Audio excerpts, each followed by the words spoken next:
Linda Hazard was born on December 18, 1867, in Carver County, Minnesota. Hazard was best known as a practitioner of alternative medicine. There is not a lot known about her early childhood life. However, the furthest information documented back was when she got married at the age of 18 and had 2 children soon after.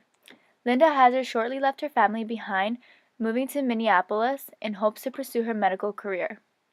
She had some training in osteopathy, but had no official medical degree. Linda Hazard was a follower of the medical doctor Edward Hooker Dewey, who believed in the healing power of nature and had his patients abstain from food. Dr. Hazard, as she liked to call herself, was a fasting specialist. Hazard believed that the root of all diseases laid in the food, and fasting would remove all toxins from the body, correct the imbalances, and allow the body to heal itself. Also known as the starvation doctor, Hazard declared that she could cure anything with her aversive techniques and she knew how to make a profit out of it. She would appropriate their property while they were under her supervision, or she would demand high fees for her services.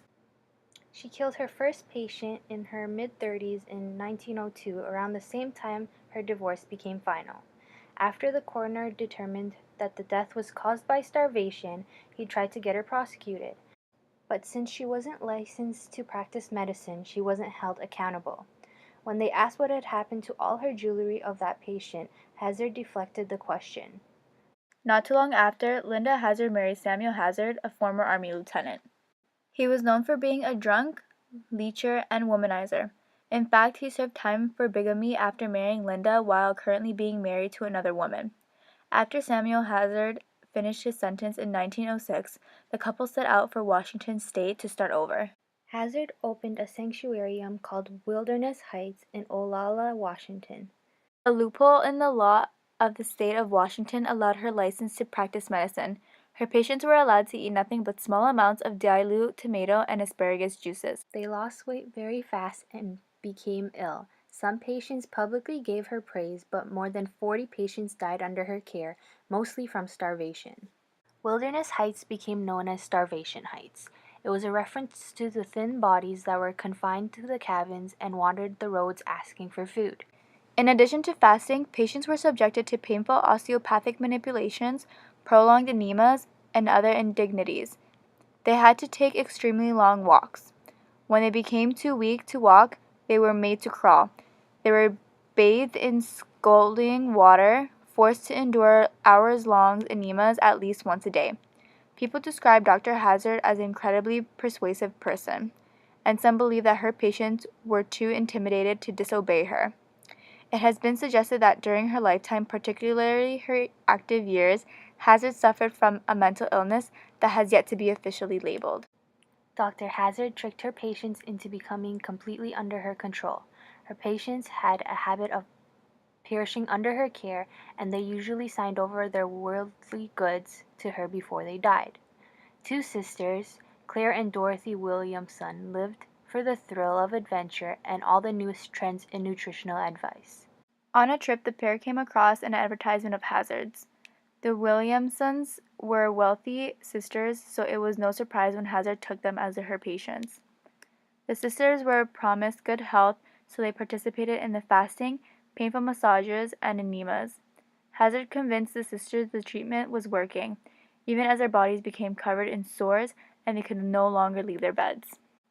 Dora was able to send out a message to a friend in Australia. By the time the friend arrived and got the authorities involved, Claire, her sister, had died. She weighed less than 50 pounds at her death. After Claire's passing, her sister Dora became unsettled, and the Hazards tried to make Dora seem unstable so they could take authority over her estate. After Claire's death, the Hazards tried to brainwash Dora into believing that she was insane and unable to take care of herself. The friend that came down to visit was the sister's childhood nurse, Margaret Conway. Hazard took over legal guardianship over Dora and wouldn't let her leave the sanctuarium. Worried, Margaret called one of Dora's family members that paid the Hazards a lump sum of money for her release. After an outsider had seen what was going on, the local authorities were advised to look into this case. Dr. Hazard was charged with first-degree murder in the death of Claire Williamson. Dr. Hazard was stripped of her medical credentials and found guilty of manslaughter. She was sentenced to 22 years in Walla Walla Prison, Washington. She was released after 2 years and was pardoned by the governor in exchange that she would leave the country. After the release, she moved to New Zealand where she continued to do her work, and after 5 years was eventually fined for practicing medicine without a license. The next year, she was right back in Olalla, Washington, building a bigger sanctuarium. Even though her credentials had previously been stripped, she got away with it by calling it a school of health. She continued to supervise fasting there for the next 15 years until the sanctuarium burnt down in 1935. 3 years later, the death doctor died while trying to cure herself from fasting. Today, her books can be found in natural healing stores or on the internet. The total number of deaths that happened is unknown, but surely there was at least a dozen people who starved to death under her care. Today, all that remains of her sanctuarium is a 7-foot-tall concrete tower and the building foundation, which is both now choked with ivy. Robert Willie Picton was born and raised in Port Coquitlam, Vancouver, Canada, on a 17-acre farm. His father was practically never involved in his life, therefore his mother raising him and his siblings, but there are sayings from other people that Robert's father did abuse him. When he was younger, he was bullied in school because of his personal hygiene. He was also in special education classes, but quit school halfway through high school. He didn't date since girls shunned him due to his personal hygiene, since he smelled like manure, dirt, and dead animals. The Pictons were living in a rural environment. There was no past history of mental illness within the family, but Robert's mother, Lois, helped Robert's brother Dave cover up an accident involving a local 14-year-old boy named Tim. Dave took their father's car to go out on a drive when he accidentally hit Tim. Lewis helped hide the evidence and dispose of the body. This ties into how it affected Robert. Robert knew what had happened and therefore thought it was okay to take people's lives and get rid of all the evidence. Robert Picton first began killing in 1991 and then titled a serial killer in 1995. He was charged with attempted murder when having a knife fight with a prostitute who went by the name of Stitch. They were both admitted to the same hospital when a nurse found a key in Robert's pocket that was able to unlock the handcuffs that were on Stitch. The charges were dropped due to Stitch being a drug addict and credibility would have been an issue. His first killing was 23-year-old Rebecca Guno, and he was later charged with 26 counts of first-degree murder and another 6 counts of second-degree murder. Robert threw parties at the farm as a way to be able to release the feelings that he had built up inside of him. He would rape the women and then kill them as a way to release the negative energy he felt. He would use a belt or a wire to strangle his victims, then used his butchering skills to slaughter them, feed them to the pigs, and stuff their heads in the freezer. Before being charged with the counts of murder, Robert had an employee on the farm named Bill Hiscox. Bill was giving police tips about belongings being found around the farm, such as purses and other items that were able to identify the prostitutes who were missing. In the early month of February 2002, Robert was arrested, imprisoned, and charged with firearm offenses, possession of firearm without a license, and loaded firearm without a license. He was then released on bail but kept under surveillance. On February 22, 2002, he was again taken into custody and charged with 2 counts of first-degree murder of Serena Abotsway and Mona Wilson. Once in prison, a police officer was posing as his cellmate, and Robert Picton confessed to killing 49 women and wishing he would have hit his big 5-0. Robert Picton's trial lasted 11 months, and 128 witnesses took the stand. He is currently serving life in prison. Theodore Bundy was born November 24, 1946, in Burlington, Vermont. Louise Cowell gave birth to her son Ted after becoming pregnant by a serviceman who disappeared before he was born. Embarrassed, they pretend that Ted was his grandparents' child and that his mother was actually his sister. People believed that his grandparents could have been abusive. The family moved to Tacoma, Washington, and Louise married John Bundy. Ted took his stepfather's name. He was bullied when he was younger, which may have led to some of the obscure behaviors that followed. Bundy was cruel to animals. It is said that once he had held a cat by its tail and swirled it around in the air. He attended the University of Puget Sound, where he had met Stephanie Brooks. He became obsessed with her and was devastated after she left college and broke up with him. Ted Bundy first fed his sexual fantasies through voyeurism. He would peep through the windows to watch women undress themselves and had an appetite for alcohol. He was a part of Boy Scouts, worked as an assistant program director at the Seattle Crime Commission, and wrote a book for women on rape prevention. Ted was even accepted into the University of Utah for the law school, but took a couple of classes and stopped a few months after. Ted's family had a low social economic status. Ted Bundy's first known attack was in January 1974. Although it wasn't his first kill, he assaulted an 18-year-old named Karen Sparks. Bundy broke into her apartment and bludgeoned her with a metal rod from her bed frame that made her unconscious. He then sexually assaulted her with the same rod. He left Karen in a 10-day coma with permanent disabilities.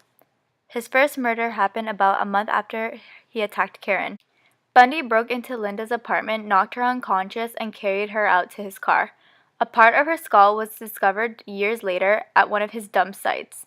He then killed 5 other women from the Pacific Northwest. These women were Donna Manson, Susan Rancourt, Roberta Parks, Brenda Ball, and Georgian Hawkins.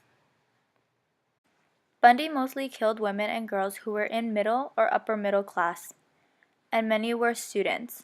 He would first begin by stalking them and then attacking them, and then dumping the bodies in a secluded, wooded area. In total, he killed about 30 plus women and was motivated by rejection ever since his girlfriend broke up with him. After his last victim, Kimberly Leach, Bundy was pulled over by a police officer. The officer realized that he was on the FBI's top 10 most wanted list. Bundy was convicted of 3 murders and sentenced to die in Florida's electric chair. Keller suggests there are several types of female serial killers. Hazard would fall under the category of profit for crime killer. She murdered her patients and gained authority of all their possessions. Hazard was a comfort-oriented type of killer because they kill for the benefits they receive for murdering, such as financial gain. Bundy and Hazard both started killing in Washington and then moved to other areas. Keller would have categorized them as traveling serial killers. The 3 serial killers all seemed harmless and nice. They used this to their advantage. They found different and unique ways of luring in their victims. Picton with parties, Bundy with his superficial charm, and Hazard with her unique business. Statistically, most serial killers are profiled as lower-class white males in their late 20s or 30s. Both Picton and Bundy fit this profile. The other serial killers are known as outliers because they do not typically fit the demographic profile such as Hazard for being a female. Comparing serial killers, the 3 were alike because they targeted strangers. The males tended to seek out victims who are not likely to be reported. Picton chose prostitutes and drug addicts, and Bundy chose a certain type of woman. Female serial killers tend to kill people they know and that are in their care. Although Hazard got acquainted with some of her patients, they were still essentially strangers and they were dying under her care. Many serial killers kill for the feeling of power or sadistic pleasure. Hazard killed for the feeling of power, which she got when taking over people's possessions while they were weak. Bundy and Picton may have also killed for the feeling of power, but rape was involved, so it could have been for a sadistic pleasure as well. Although Picton and Bundy were alike in their crimes, their typology was different. Picton was considered a missionary killer because he tried to get rid of certain types of people in the world, such as prostitutes and drug addicts. Bundy, however, was considered a lust and power and control killer. He killed for sexual pleasure, and he gained pleasure from the absolute power and control he had over his female victims. Picton and Bundy killed their female victims by a variety of methods such as strangulation and beating them, which is typically how men serial killers kill. They both raped their victims, and Bundy went even further by practicing necrophilia. Hazard starved her victims. She went with the less intrusive way, which typically fit the female serial killer profile.